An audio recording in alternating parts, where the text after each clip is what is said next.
Саламатсыздар ма оқушылар? Отырамыз. Рахмет. Балалар, үйге не тапсырма бердім? Қыз жібек жырын оқушыларсыз оқып келуге берген, иә?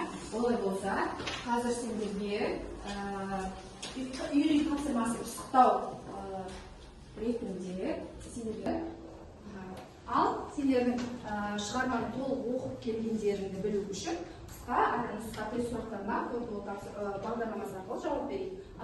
Базарбайдың неше ұлы бар екен, балалар? Келе ғой, Асылжан. Жылдам. Базарбайда 2 ұлы бар. Дұрыс айтасың. Кім? Аты жөндері? Кім?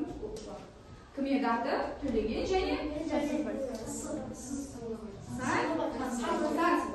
Берді ғой, жылдам. Дұрыс екен, отыра ғой. Келесі балалар. Төлеген неше жасында қыз жібекті кездестірді? Қанша жасында? 16-сында ма? Бірінші дұрыс. Бірінші жауабы? Дұрыс қой, 16 еді ғой, сен ойыңнан айтыдың. Ол дұрыс қой. Неше баласы бар? 9. Қанша? Жоқ. 7 ғой. 6 ұлы және не қателесіп жатырсыңдар балалар? Толқымаймыз. Сансызбай Төлегенге кім болады? Сансызбай Төлегенге кім болады? Келе ғой, рахмет келе ғой. Сансызбай Төлегенге кім болады? Жылдам. Төлегеннің інісі жарайсың. Дұрыс екен.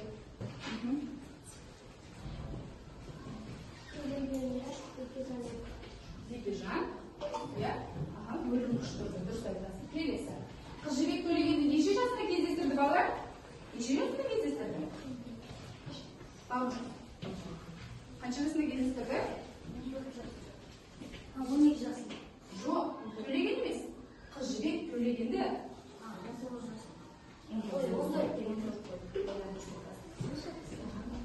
Қыз жібек түсінде кімді көрді?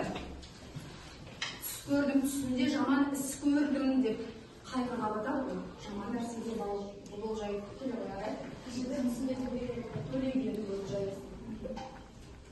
Келесі жылдан қыз жібек жыры қандай жырға жатады бізде қазақтар?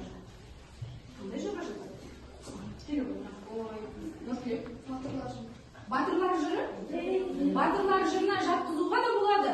Ол жырдың баста Төлегеннің өмірге келгендігін оқыған кезде. Бірақ лира эпостық, яғни ғашықтық жыры. Дұрыс айтасың. Келесі. Қыз жібек жырының неше нұсқасы бар? Балалар, кел. Неше нұсқасы бар? Тамаша. Қыз жібек жырының 16 нұсқасы бар екен балалар. Шекті елде. Дұрыс балалар. Тамаша. Олай болса, яғни жырды толық оқығандығымыз білінді. Олай болса, бүгінгі тақырыбымызға ойсатын болсақ, бүгінгі өтетін тақырыбымыз балалар. Фильмді көрдік пе? Соның ішінде қыз жібектің әкесі кім? Сырлыбай. Кішкентай балаларды асықты лақтырып жіберген кезде қандай ойынның атауын айтады? Асықтарды шашып жібереді ғой. Сол кезде қандай ойынның атын айтады? Дұрыс. Қандай? Шашып жібереді асықтарды сол кезде. Ханталапай дейді ғой. Солай бақшы сендерге асық шашаятын. Жылдан мына жерден бәріміз бір қағазды аламыздар. Жылдан біреу ғана. Біреу. Жылдан. Әркім өсті. Бірінші топ балалар алтын асық тобы, екінші топ қызыл асық, үшінші топ жасыл асық. Жылдан. Балалар, сабақты басты.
сұлулық пен парасаттың жаршысы деп атаймын деп балалар.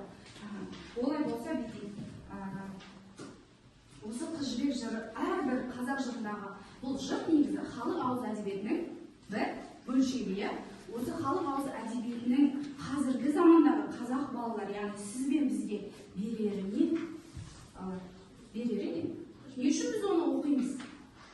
Әрбір жыр балалар, әрбір жырды оқыған сайын өткенімізді бүгінгі күнге өнеге ретінде қабылдаймыз, балалар. Сол кездегі атам қазақтың тұрмыс тіршілігі, салт дәстүрі, мәдениеті, әдет-ғұрпы деген сияқты, осы жырдың өзінде қаншама нелер бар? Әдет-ғұрыптар бар, салт дәстүрлі, қонақжайлылық, құда түсу, сырға салу, отқа май тамызу, балалар. Одан кейін жаңағы жоқтау айту, қарай тұрсаңдар, жаңа ғана өздерді топқа бөлгенде хан талапай ойыны, яғни ұлттық құндылыққа толық тұр, балалар. Сол үшін бүгінгі жырды оқудағы бізге берер пайдасы бірден-бір осы. Енді балалар, сабақтың тақырыбы Қыз жібек жыры сұлулық пен парасаттың жаршысы деп аталынады. Бүгінгі композиция ұғымдарын меңгеруді тереңдету, Қыз жібек жырының композициялық құрылысын талдау және шығармадағы оқиға желісін өзіндік көзқарас тұрғысынан талдау. Түсінікті ме? Суреттеген қандай да бір шығарманың бөлігі және онда кейіпкердің не істеген және не баяндалған, не болғанын баяндайды, кейіпкердің немесе шығарманың не істеуі ретімен жалғасуын біз не деп айтамыз? Сюжет деп атаймыз. Олай болса, сендерге қазір топтық жұмыс беремін. Мына алтын парсы әдісі арқылы біз мынау жерге ағылшынмен көрдіңіздер, жалған, дұрыс, және толық деген сияқты. Осы тәсіл арқылы қазір мына шығарманың желісінде өтірік жазылған, немесе жалған, немесе шындық белгілейді. Түсінікті ме?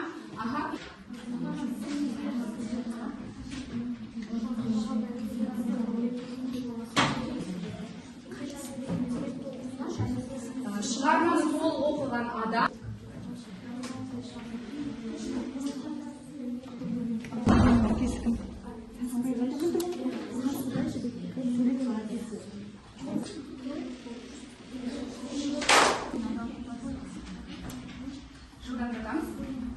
тамаша.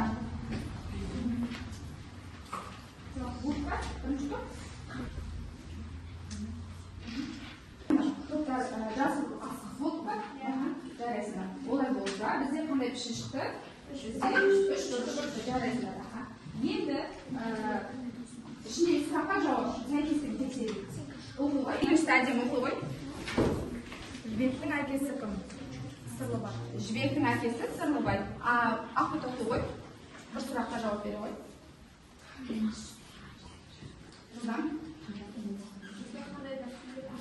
Қандай да сөйлеу көрсетілген жырда? Жаңа айтып өттім ғой, мен өзімде ауызша. Құда күту, қонақ жайлы, дұрыс айтасыңдар. Бірінші ақпарат оқу ғой. Қыз жібек жыры қазақстан эпостық жырларының бірі. Шынайы ма? Эпостық жыр ма? Бізде батырлық жыр ма? Қандай жыр?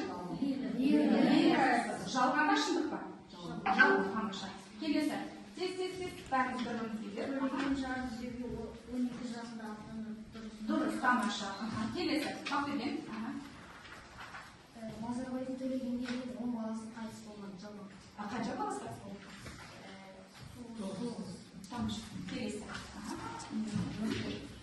Жібек төлегеннің туған қарындасы жалған. Себебі? Жібек төлегенге кім болады? Жібек төлеген. Сүйекті сөзі. Келесі. Дұрыс.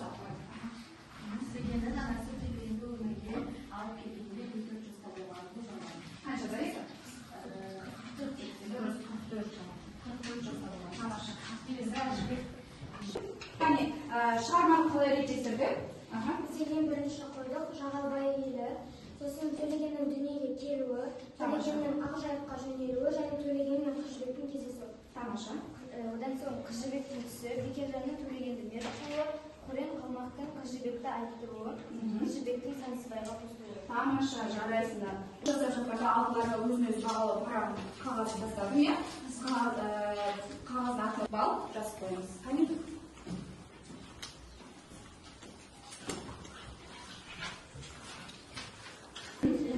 Не дейді? Айта қой, аяғы тұрады. Ол дегеніміз, яғни көркем шығарманың құрылысы, композиция. Дұрыс айтасың, көркем шығарманың құрылысы, иә? Композиция дейміз. Ал балалар композициялық құрылымына талдау, яғни оқиғаның басталуы, дамуы, байланысуы, сосын балалар қандай? Шиеленісуі, шарықтау шегі және шешімі деп біз шығарманы осылай дейміз, талдаймыз, иә?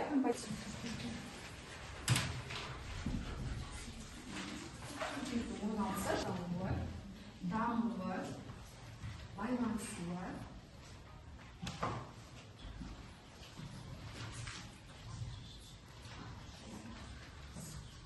және менің нұсқаммен тексерген боласыз. Дұрыс дұрыс жазайық. Шодан 2 минут уақыт беремін. Бір-бірімізбен жұқтық жұмыс емес пе? Қосласпаймыз ба? Ақылымыз бейбілі кеңеспейміз ба? Кеңесіп, ішкен дойын сөйде болмас деген, кеңесіп. Бір бас жақсы, екі бас одан да жақсы деген сөз бар қазақтарда. Оғалуынан, қайтыс болуынан басталар, иә? Солай емес па? Сендерге осы кішкене көмектеп қояйыз. Шығарма ары қарай қалай өрбиді? Ары. Базарбай, сендер жаза бердіңдер. Базарбай 9 ұлымен қоштасқаннан кейін ашуға булығып қанша ел алады? 6. Бірінші 3 Аяқталып ба? сосын 6 ай. Тамаша. Келесі жылда. Балалар, болғандарыңыз бар ма?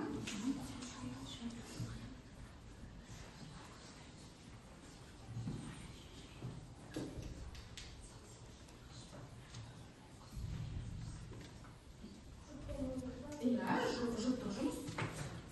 Кеңесу керек, талқыласу керек. Сондықтан болды ба? 2 жұп бітті. Өзіміздің жұмыс оқиғаның дамуы төлегеннің жары деп жолға шығуымен не істейді? Жалғасады, я дамиды. Одан кейін оқиға немен бар? Қандай оқиғамен байланысады? Яғни төлеген мен Қылышбектің кездесуімен байланысады. Одан кейін оқиғаның шиеленісуі, қандай оқиғамен төлегенді мерт қылу, яғни өлім ұштырумен жалғасады. Оқиғаның шарықтау шегі қаны Қореннің Қылышбекке көзі түсуімен жалғасады. Одан кейін оқиғаның соңы Қылышбектің төлегеннің туған інісі саны. Ондай болса балалар, қазір сендер назар аударыңдар. Ұялы телефонымызды аламыз. QR атымызды келейік. Мынау дәу болып алыстан алынбай ма сендерге? Үлкен сурет. Аты жаншылдар. Қадама. Бірімізбен кеңеспейміз, ақылдаспаймыз. Жеке жұмыс, яғни балалар өздеріңді бағалайсыңдар.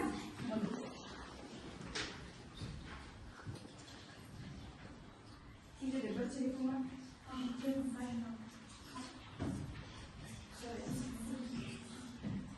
Қалғанымыз барлығымызда ұялы аппаратымыз бар. Ұялы телефон. Аян, сұрақ қал. Бірінші сұрақ қал, неге қате жібердің деген? Онда Бақтияр Бағдайлы неге жауап бермей жатырмыз? Базарлы? Ал? Қартпай жатыр.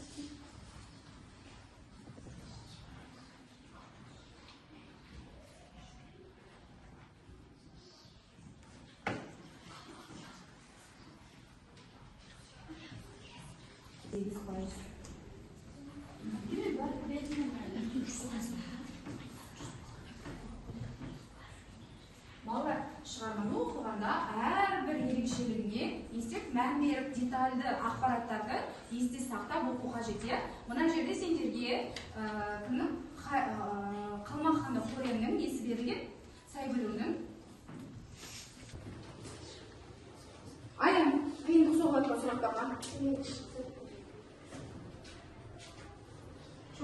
Сендерге мынандай сұрақтар еді. Олай болса тез ауызша кім дұрыс жауап берген анықтай еді. Балалар, Шағалбайлардың мекені қай жер мекені? Тамаша. Енді екінші Қалмаханды Қореннің өлгенін кім көреді балалар? Жырдың соңында ғашығы байқап қалып, бір айлалы қазірге көшеді. Келесі шеге кім еді балалар? Төлегеннің досы. Келесі Төлеген өмірге келгенде Базарбайдың Төлеген жібекті кімге аманаттады? Егер